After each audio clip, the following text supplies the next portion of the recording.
Feliz sábado a todos. Estoy muy feliz de poder encontrarnos a través de este medio. Vamos a comenzar la predicación de la palabra del Señor con una oración.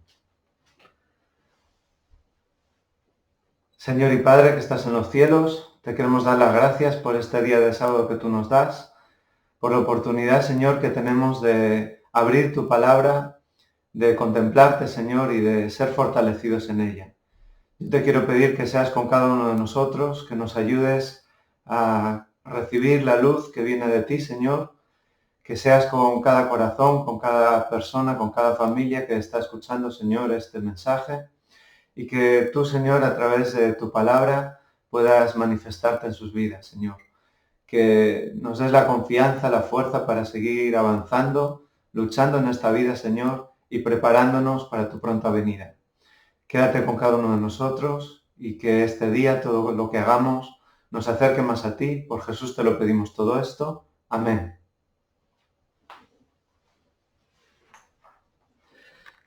La verdad es que estos días estamos viviendo una situación bastante atípica, sobre todo en cuanto a lo que tiene que ver con los sábados. Tampoco tenemos la oportunidad de reunirnos y yo sé que todos nosotros pues estamos echando mucho de menos, ¿no? Poder volver aquí, a nuestra iglesia de La Coruña, ¿no? Poder encontrarnos, disfrutar juntos el sábado. Deseamos y oramos para que pronto pueda llegar ese momento, pero hasta entonces qué bueno es que sigamos teniendo siempre oportunidades de encontrarnos, de disfrutar juntos y también de fortalecernos en la palabra de Dios. En esta mañana me gustaría precisamente que pudiéramos contrastar de alguna manera lo que son las dificultades, las incertezas de este mundo y que desgraciadamente estamos viviendo en estos mismos momentos, pero que nos diésemos cuenta que en la palabra de Dios tenemos una gran fuente de confianza, ¿no? Tenemos certezas, tenemos sobre todo esperanza. Y eso es lo que por encima de todo también tiene que pesar, tiene que importar en nuestros corazones. Quisiera compartir con vosotros para comenzar una ilustración. Habitualmente cuando se dice una ilustración, pues parece que es una historia, ¿no? Pero en este caso no, una ilustración no es una historia, se trata de una imagen. Quiero compartir con vosotros algo que hace unos días pues mi esposa Lina junto con sus dos ayudantes David y Ana hicieron un puzzle. Y este puzzle aparece esta imagen bonita de un león, ¿no? Ahí en el paisaje, en la sabana africana, ¿no? Un león imponente, bonito, y la verdad es que cuando veía esta imagen me venía a la mente, ¿no? Acerca de los leones. No sé si a alguno de vosotros o es su animal favorito, os gustan especialmente, ¿no? Seguramente a muchos nos gustan, pero nos gusta tenerlos lejos, ¿no? Verlos un poquito a la distancia, ¿no? Pero cuando pensamos en el león, ¿qué atributos se nos vienen a la mente, ¿no? ¿Qué pensáis en cuanto lo primero que se os viene a la cabeza cuando penséis en las características de un león, ¿no? Seguramente fuerza, poder, majestuosidad, ¿no? No en vano se le llama que es el rey de la selva, ¿no? Todas esas cosas de alguna manera se asocian siempre con los leones, ¿no? Fuerza, poder, majestuosidad. Y quisiera llevaros en este momento a una situación que vivió el apóstol Juan. Él se encontraba abatido en medio de la visión que estaba recibiendo en la isla de Patmos, ¿no? La visión del Apocalipsis, de las últimas cosas. Y él en medio de esa situación se sintió abatido. Vamos a leerlo en Apocalipsis capítulo 5, versículo 5.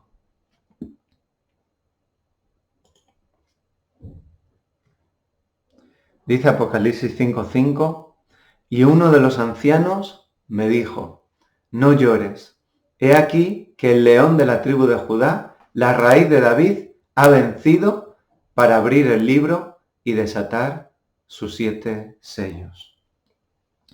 Qué versículo más impactante, ¿no? Cada vez que lo leemos, ¿no?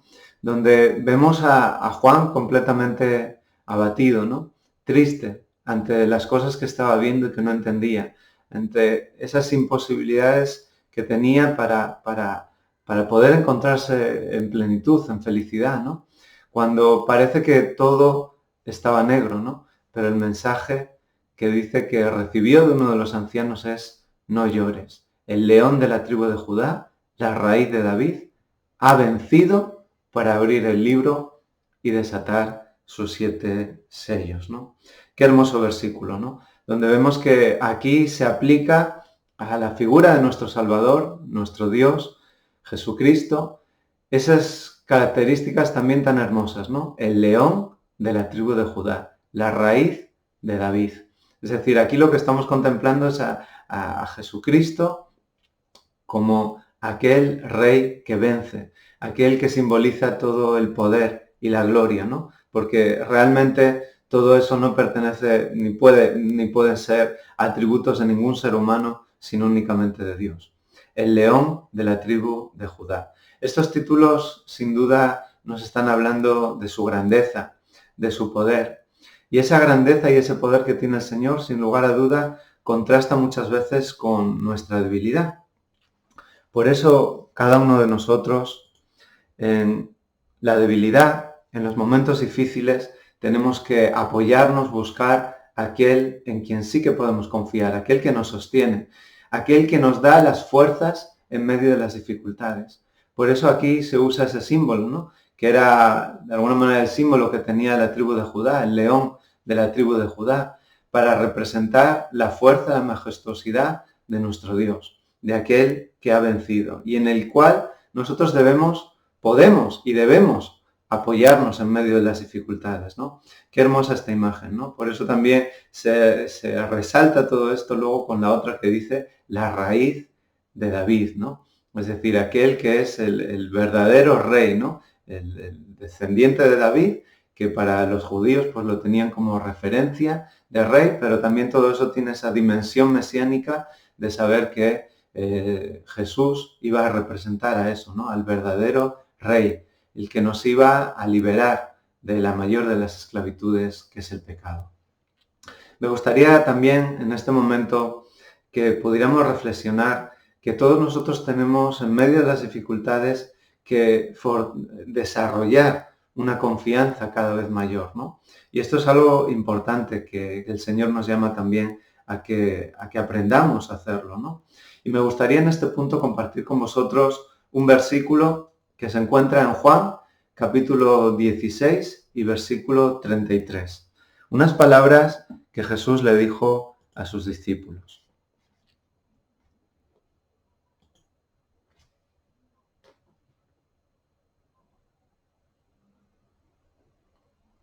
Juan capítulo 16 y versículo 33 dice: estas cosas os he hablado para que en mí tengáis paz. En el mundo tendréis aflicción, pero confiad, yo he vencido al mundo. Qué palabras más impresionantes, ¿no? Las que el Señor nos da. Dios es un Dios de paz y quiere también que todos nosotros vivamos en esa misma paz. Nos la ofrece, nos la disfruta, nos hace que podamos vivir plenamente de ella.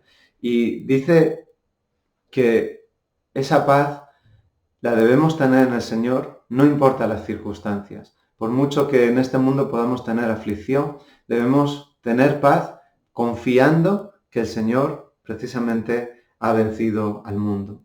Y el tener esa paz no significa que no tengamos que enfrentar las tormentas y las dificultades de este mundo, ¿no? Por eso precisamente el Señor les dice estas palabras a los discípulos, ¿no? En el mundo tendréis aflicción. Y fijaos que cuando analizamos este versículo nos damos cuenta cómo pues está construido en base al pensamiento hebreo, a un quiasmo que tal vez habíamos comentado algunas veces, donde la idea del principio está también al final y en el centro pues hay otra idea, ¿no? Entonces, fijaos, cuando analizamos con detalle este versículo, nos damos cuenta que el Señor, todas estas palabras que estaba diciendo a sus discípulos, era buscando en ellos que tuvieran paz. Pero por otro lado, dice que tendrían también aflicción. Pero finalmente también dice: confiad, yo he vencido al mundo. La paz, la confianza rodea, cubre esa aflicción en la que nosotros muchas veces nos enfocamos, ¿no? En nuestra vida a veces estamos tan inmersos, tan centrados en las situaciones que tenemos delante, que a veces no nos damos cuenta que el Señor quiere que disfrutemos de una paz que cubra todo eso, ¿no? Una paz que esté por encima, ¿no? Y no quiere decir que vayamos a dejar de tener dificultades, pero sí que las podemos pasar y afrontar de una manera mejor cuando en nuestra vida fortalecemos esa necesaria paz a través de la confianza en el Señor. Y esa confianza es precisamente porque, como vemos y como dice el versículo, yo he vencido al mundo. El Señor ha vencido al mundo. El Señor ha vencido a todas las dificultades imaginables. Por eso nosotros tenemos esa confianza. No es una confianza vana en algo vacío o en algo ilusorio, sino que es la confianza de aquel que ha vencido. Y como Él ha vencido, nosotros también tenemos a nuestro alcance el disfrutar de todo esto. El Señor venció. ¿Sobre qué cosas venció? Tantas, ¿no?, que nos puede venir a la mente. El Señor venció sobre el pecado, venció sobre toda dolencia que nos puede preocupar. Él venció y eso debe bastar para nosotros. Eso debe bastar para calmar nuestro dolor, para hacer que desaparezcan nuestras preocupaciones acerca de lo incierto. El Señor venció y eso nos debe llenar por encima de todo de esperanza. Debemos recuperar el gozo perdido. El Señor ha vencido y eso debe bastar en tu vida y en mi vida. Me gustaría en este punto compartir con vosotros unas palabras que Pablo escribe a los creyentes en Corinto. Y vamos a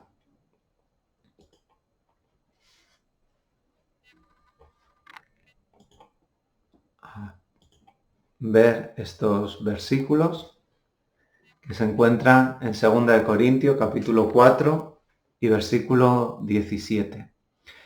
Y dice Pablo a los creyentes de Corinto: nuestras dificultades actuales, dice, son pequeñas y no durarán mucho tiempo. Sin embargo, nos producen una gloria que durará para siempre y que es de mucho más peso que las dificultades. Qué hermosas palabras, ¿no? Llenas de esperanza las que tenemos aquí. Nuestras dificultades actuales son pequeñas y no durarán mucho tiempo. Es decir, lo importante no es lo que estamos ahora viviendo, en lo que estamos inmersos. Lo importante es lo que viene después. Y lo que viene después, como vemos ahí, es una gloria que durará para siempre, que es de mucho mayor peso que las dificultades. Qué hermoso versículo para todo tiempo, pero específicamente en momentos de dificultades como las que estamos viviendo. Es muy necesario que cada uno de nosotros fijemos nuestra mirada en el Señor. Podemos contemplar las cosas como realmente son, en un escenario más amplio, no centrándonos a veces en el problema que estamos atravesando, sino tener una visión mayor de conjunto y darnos cuenta que todo lo que podamos vivir en esta vida es tan pequeño, tan insignificante comparado con la gloria que el Señor nos dará, que esto de alguna manera nos tiene que ayudar a reequilibrar nuestra vida y también nuestro ánimo. En este sentido, recuerdo en cierta ocasión haber leído un versículo, una cita en un libro, y comentaba ahí una ilustración, esta sí que mediante papel, ¿no? Y él decía: imaginaos que a una persona se le dijese: ¿qué prefieres? ¿La felicidad, que es el tamaño de una mina de lápiz, la punta de un lápiz, o una felicidad así inmensa, grande, que no cabe, ¿no?, que podríamos decir que no entrase en una habitación, ¿no? Y decía este autor en su libro, ¿no?, ¿qué pensaríamos de una persona que dijese: no, yo quiero la del lápiz, ¿no?, la de esa puntita, ¿no? Pues diríamos, esa persona no razona bien, ¿no? No rige bien, ¿no? ¿Cómo puede uno quedarse con algo así tan insignificante teniendo en cuenta algo tan grande? Pues esos locos, pues a veces somos nosotros, ¿no? Porque a veces priorizamos todo lo que tiene que ver con esta vida tal vez pues con la búsqueda de la felicidad en términos humanos y dejamos a un lado lo que es más importante, lo que tiene mayor peso, como estamos diciendo, ¿no? Esa gloria que durará para siempre y que pesa mucho más que todas las dificultades que podamos enfrentar, ¿no? Por eso es importante, yo os invito a todos vosotros a que podamos poner siempre todas las cosas que suceden en nuestra vida en esa balanza, en la balanza de la eternidad. No la temporal, no la del día a día, no la de las próximas semanas, no esa balanza de que a veces vamos y dirigimos nuestra vida a golpes de noticias, ¿no? De mensajes que nos llegan a la vida y muchas veces nos abaten y nos desestabilizan, ¿no? Es decir, no en esa balanza, en la balanza de la eternidad. Que sepamos también contemplar todas las cosas que suceden en nuestra vida y que estamos enfrentando, incluso que nos traen preocupación, dolor, sufrimiento, por supuesto, pero que todo eso lo pongamos en esa balanza de la eternidad. Y nos demos cuenta la gloria tan maravillosa que algún día el Señor nos dará. Fijaos que no en vano nosotros somos adventistas, ¿no? Es decir, esa esperanza en la segunda venida tiene que ser para nosotros una seña de identidad. Estamos llamados no solo a disfrutarla, a vivirla, sino también a compartirla con un mundo que está también necesitado de esperanza, con tantas y tantas personas que están de la misma manera que nosotros esperando, ¿no? Necesitando una palabra de ánimo, entender y comprender que todo lo que podamos vivir en este mundo es pasajero, es temporal, pero que lo que importa es lo que viene después. Y eso que viene después es precisamente a lo cual nosotros en realidad nos debemos enfocar y debemos prepararnos, ¿no? Que tú y yo podamos estar listos para su segunda venida. ¿Qué es lo que hay en tu vida y en mi vida, ¿no? ¿Qué estamos haciendo para prepararnos para ese momento? ¿Estoy únicamente enfocado en este mundo? ¿Tengo la cabeza bajada contemplando estos acontecimientos? ¿O, sin embargo, estoy mirando hacia arriba, ¿no? Tratando de recibir y de sentir todo lo que viene del Señor, todas las palabras de esperanza, todo el ánimo y sus promesas que encontramos en la palabra de Dios, ¿no? Porque eso para mí debe ser finalmente mi alimento, ¿no? De todo aquello que yo me llene es aquello que va a estar en mi corazón, en mis pensamientos y en mis palabras, ¿no? Entonces es muy importante que apartemos siempre momentos para encontrarnos con el Señor, para llevarle también a Él todas nuestras preocupaciones, nuestras cargas. El Señor nos lo ha dicho así, ¿no? Dice, venid a mí todos los que estáis trabajados y cansados, y yo os haré descansar. Llevémosle a Él todas nuestras cargas y nuestras preocupaciones.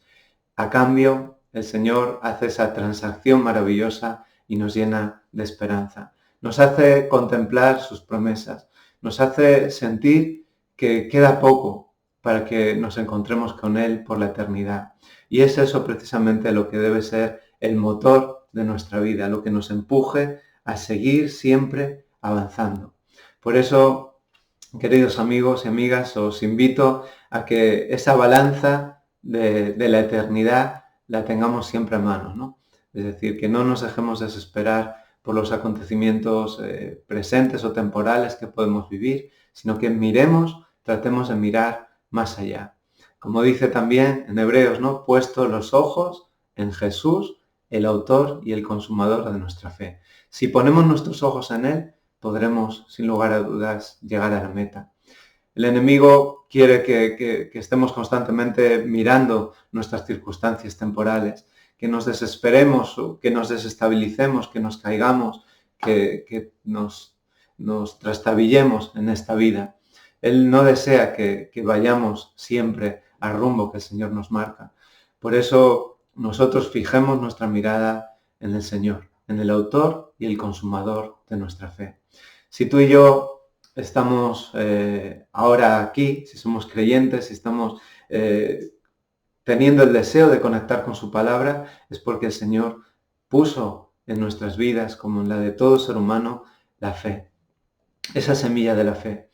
Pero qué bueno es saber que esa semilla de la fe, tú y yo somos llamados a alimentarla, a hacerla crecer, a hacer que siga avanzando, no detenerla, no dejarla raquítica, no tenerla tapada porque estamos preocupados en otras cosas en nuestra vida, sino debemos alimentarla, que le pueda dar ese sol de justicia que es el Señor, que la podemos regar con ese agua viva que también es el Señor, que Él dice que será fuente en nuestros corazones, ¿no? Del agua que Él nos va a dar de beber.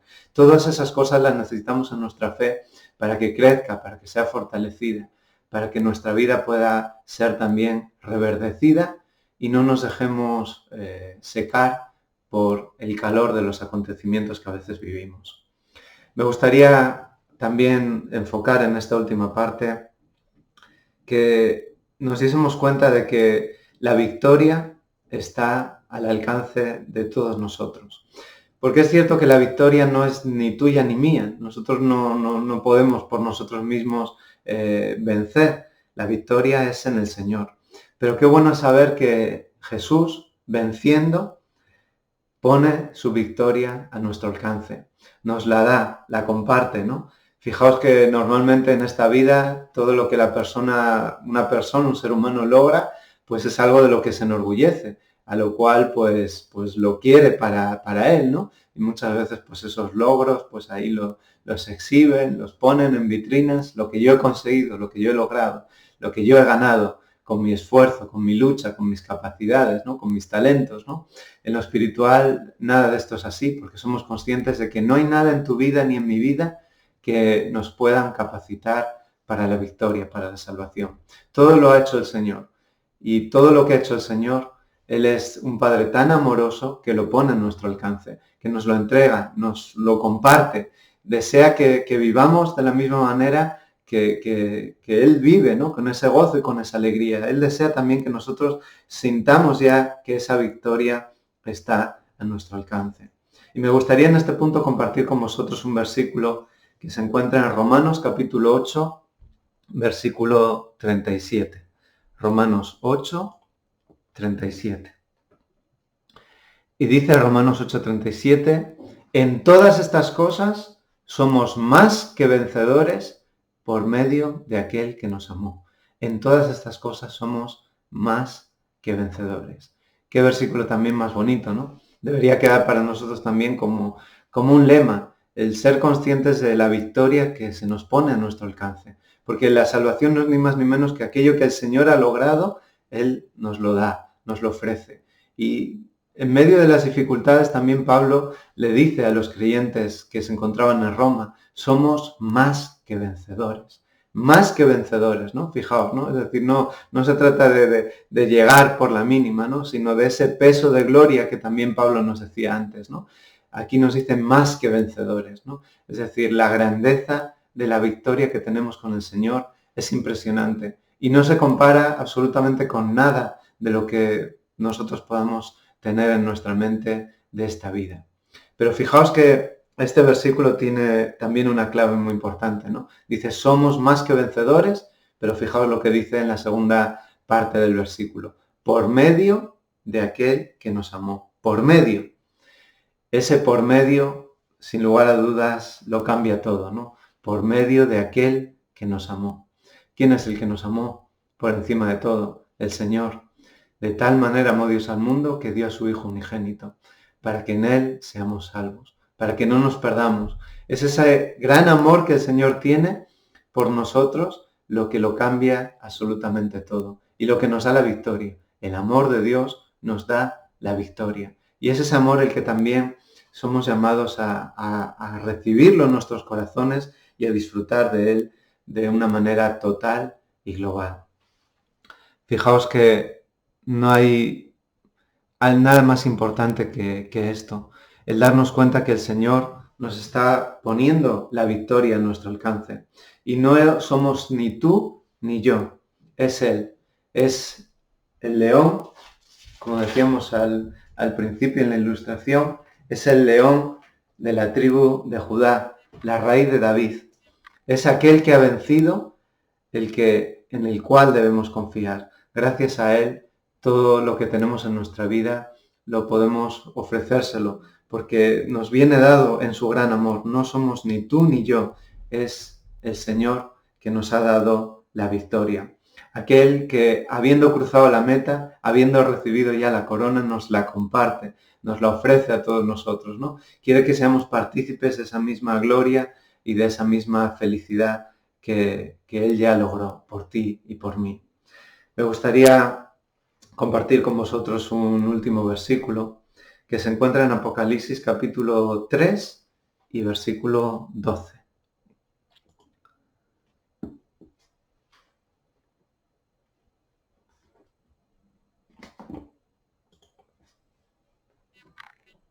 Apocalipsis capítulo 3, versículo 12. Dice, al que venza, yo lo haré columna en el santuario de mi Dios. Y nunca más saldrá de allí. Y escribiré sobre él el nombre de mi Dios y el nombre de la ciudad de mi Dios, la nueva Jerusalén, la cual desciende del cielo de mi Dios y mi nombre nuevo. Qué hermoso versículo también, ¿no? Con el que concluiremos, Apocalipsis 3:12. Al que venza, ¿no? Al que venza con la victoria que el Señor nos está dando. Y dice que Él, la promesa que nos da es que lo haré columna en el santuario de mi Dios. Y nunca más, dice, saldrá de allí. Y escribiré sobre Él el nombre de mi Dios, ¿no? Y el nombre de la ciudad de mi Dios, la nueva Jerusalén. ¿Acaso no deseas ser columna del santuario de Dios? Fijaos que ayer estábamos reflexionando, ¿no? en el mensaje de qué manera pues el Señor también se manifestaba en su pueblo. Y se manifestó en el santuario y en el templo a través de la Shekinah, ¿no? Y entonces el santuario era el lugar donde se encontraba la presencia del Señor de una manera especial, ¿no? Por supuesto sabemos que Dios es omnipresente. Él no está limitado por el espacio como lo podemos estar cualquiera de nosotros, pero sin embargo de una manera especial se nos dice en la palabra de Dios que su presencia estaba ahí en el templo del santuario, ¿no? Qué hermoso es también cuando vemos este versículo, porque el Señor dice que quiere que seamos columnas en el santuario de Dios, es decir, allá donde Él está, ¿no? Fijaos que esto me viene a la mente el versículo, ¿no? Donde Jesús nos dice, y si me fuere, volveré, para que donde yo estoy, vosotros también estéis. Y en ese versículo pensamos y nos damos cuenta el gran amor que nos tiene el Señor, porque si nosotros queremos y deseamos estar junto con Él, mucho más lo desea y lo quiere Él. Él quiere estar, que estemos reunidos, que estemos junto con Él por la eternidad. Y por eso también este versículo de Apocalipsis 3:12 nos dice lo mismo, ¿no? Él nos quiere hacer columnas en su santuario, es decir, allí donde está su presencia, de manera especial. Quiere que estemos con Él para siempre, por la eternidad. Y fijaos que la imagen de la columna siempre es una imagen pues de solidez, ¿no? De fortaleza, de aquello que permanece, la columna, ¿no? Pues el Señor quiere que tengamos esa seguridad de que Él algún día nos dará la victoria plena de tal manera que podemos llegar a ser columnas suyas, ¿no? Fijaos que cuando pensamos en nosotros mismos nos vemos totalmente lo contrario, ¿no? Nos vemos muchas veces abatidos, incapaces de soportar ningún peso. No podemos a veces lidiar con las propias dificultades de la vida, ¿no? Pero fijaos que el Señor, ofreciéndonos esa esperanza de fortaleza, nos dice, seréis columnas, ¿no? A todos aquellos que aceptéis la victoria que yo os ofrezco. Al que venza, lo haré columna del santuario. Yo quiero que esto sea una realidad en tu vida y en mi vida. Ciertamente no debemos dejarnos arrastrar por las preocupaciones y las dificultades temporales que estamos viviendo. Pongamos nuestra mirada en el Señor. Confiemos más y más en Él y en su palabra, sabiendo que la victoria está a nuestro alcance. Busquemos las cosas arriba. Centrémonos en todo lo que tiene que ver con lo espiritual. Hagamos del Señor la parte más importante de nuestras vidas, el comienzo de nuestra vida, de nuestro día y el final. Que estemos siempre unidos en oración, que lo busquemos de todo corazón. El Señor nos hará columnas, nos dará la fortaleza también que nos falta. Pero para ello, fijemos siempre nuestra mirada en el Señor. Que Dios te bendiga. Vamos a concluir con una oración. Señor y Padre que estás en los cielos, yo te quiero pedir que tú seas con cada uno de nosotros. Tú sabes cada lucha, cada dificultad que estamos enfrentando. Tú nos conoces, Señor, y nos amas y deseas lo mejor para cada uno de nosotros. Ayúdanos a buscarte de todo corazón. Señor, ayúdanos a saber entender las cosas realmente importantes y enfocarnos en ellas. Queremos sentir tu presencia, Señor.